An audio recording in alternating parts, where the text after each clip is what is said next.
লাগাকে হাইসা। এবার কি তোমার মগজে ঢুকেছে নাকি তার জন্য আমায় অন্য ব্যবস্থা করতে হবে? তবা তবা না পরিভয়ঙ্কর, ব্যাস ব্যাস। করেছেন আপনি যত সেবা ততটাই যথেষ্ট। এবার তোমার আস্তে আস্তে চলার নয় বরং দৌড়নোর সময় চলে এসেছে। যত তাড়াতাড়ি দৌড়বে তত তাড়াতাড়ি পুরো পরিলোক বরফের চাদরের নিচে ঢাকা পড়বে। আমি আমার বিজয়ের মুকুট খুব শীঘ্রই আমার মাথায় দেখতে চাই তবা তবা। হ্যাঁ হ্যাঁ করছি তো আমি, কিন্তু পরিলোকে শুরু তো হয়ে গেছে হাহাকার। পরীরা হয়তো কাঁপছে ঠান্ডায়, হয়তো বুঝতে পারছে না ওরা কিছুই, যে কে বাঁচাবে ওদের এই সমস্যা থেকে। ঠিক বলেছ তুমি তবা তবা। সবসময় আমি ঠিক কথাই বলি, কিন্তু কেউ বাঁচাতে পারবে না এই পরীদেরকে এবার, কেউ না। আর এতক্ষণে আমার তুষার ঝড় এমন তাণ্ডব শুরু করে দিয়েছে যে বালবীরও কিছুই করতে পারবে না। জোর লাগাকে আইসা, জোর লাগাকে আইসা, জোর লাগাকে আইসা।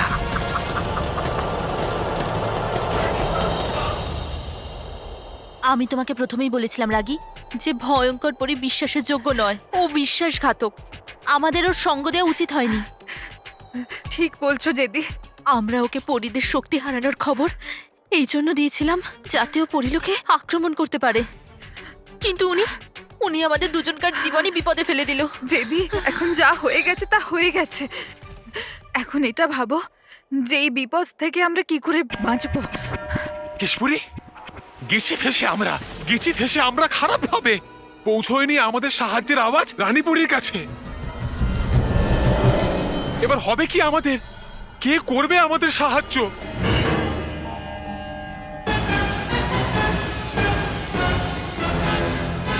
বালবীর,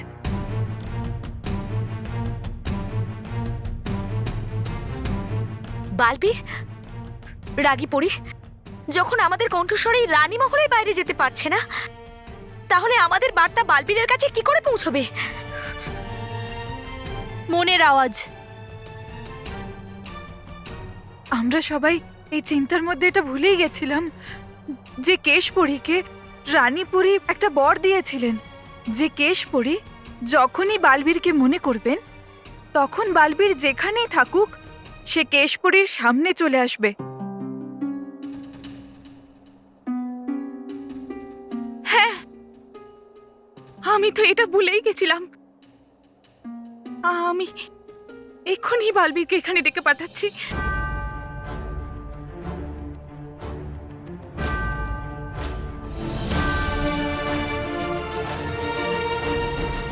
বালবীর, বালবীর, বালবীর কোথায় তুমি? আমাদের তোমাকে প্রয়োজন।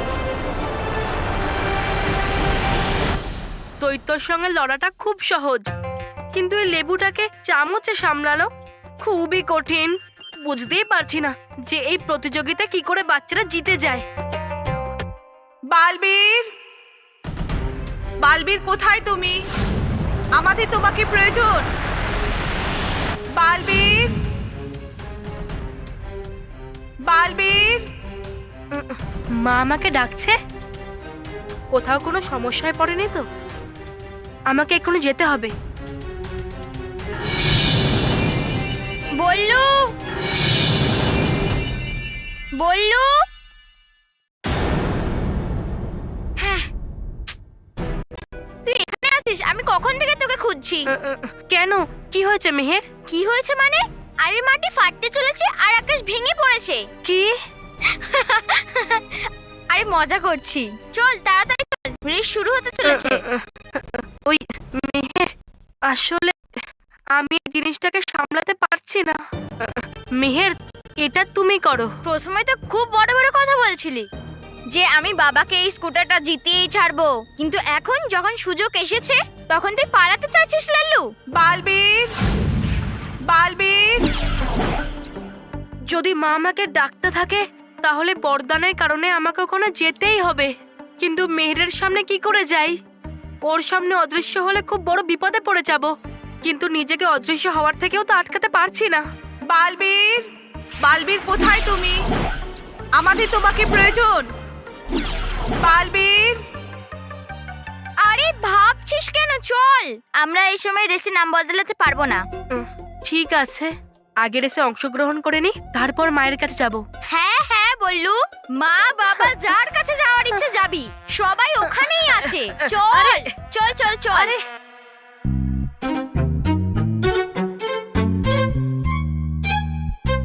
মেহের, এই বল্লু লল্লু রেসে দৌড়বে?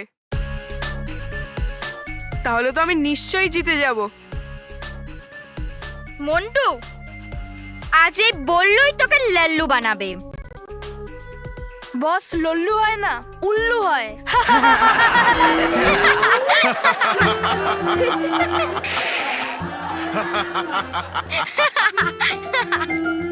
বালবীর, বালবীর তুমি কোথায়?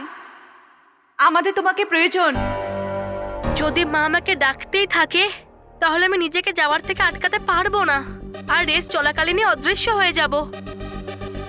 না না, এটা হলে তো আরো বড় সমস্যায় পড়ে যাব। আমাকে যে করেই হোক রেস শেষ হওয়া অবধি নিজেকে অদৃশ্য হওয়ার থেকে আটকাতে হবে। মেহের, বল্লুর মুখটা দেখ, প্রথম থেকেই উধাও। কি কি নেই আমার মুখে? হাসি। আর মেহের, আমি এই রেসটা জেতার পর তোরও উধাও হয়ে যাবে হাসি। ওটা তো দেখাই যাবে। বললু, তুই চিন্তা করিস না, এর কথায় কান দিতে হবে না। তুই রেসটা জিতবি পাক্কা। Best of luck. Best of luck Ballu.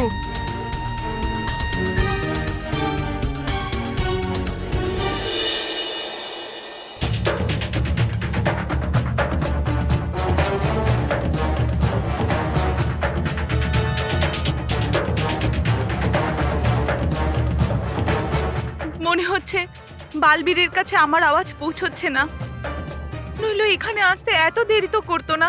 এরকম কি করে হতে পারে? কেন হতে পারে না রাগীপুরি? কেশপুরি, যদি হঠাৎ করে পরিলোকের আবহাওয়া বদলে যেতে পারে, এখানে চারপাশে শুধু বরফের স্তর পড়তে পারে, তাহলে এটাও তো সম্ভব যে আপনার কণ্ঠস্বরটা পৃথিবী লোকে বালবীরের কাছে পৌঁছচ্ছেই না। কিন্তু কেশপুরি, আমরা তো এরকম ভাবে হেরে যেতে পারি না। আপনি আবার চেষ্টা করুন, এটাই একমাত্র উপায় আমাদের বাঁচার, মানে পরিলোকের অস্তিত্বকে বাঁচিয়ে রাখার। হ্যাঁ, আমি আবার চেষ্টা করছি। হ্যাঁ কেশপুরি।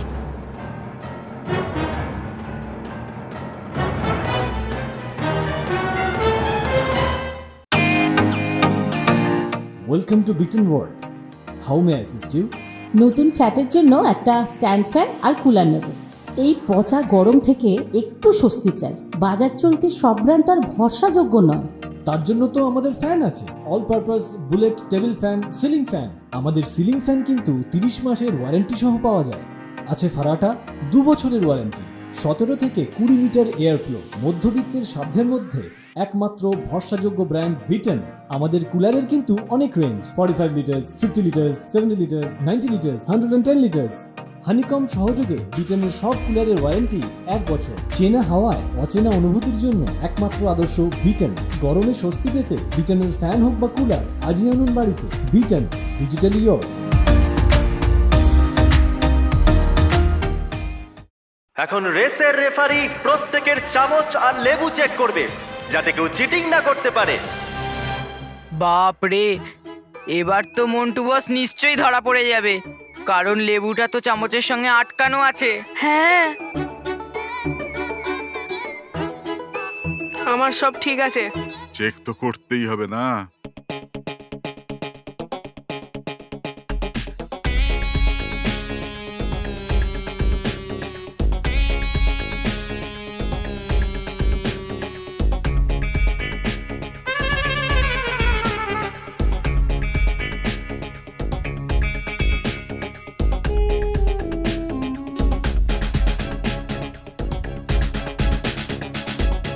তাহলে চলুন ফ্যামিলি নাম্বার 1 প্রতিযোগিতার প্রথম কম্পিটিশন শুরু করা যাক।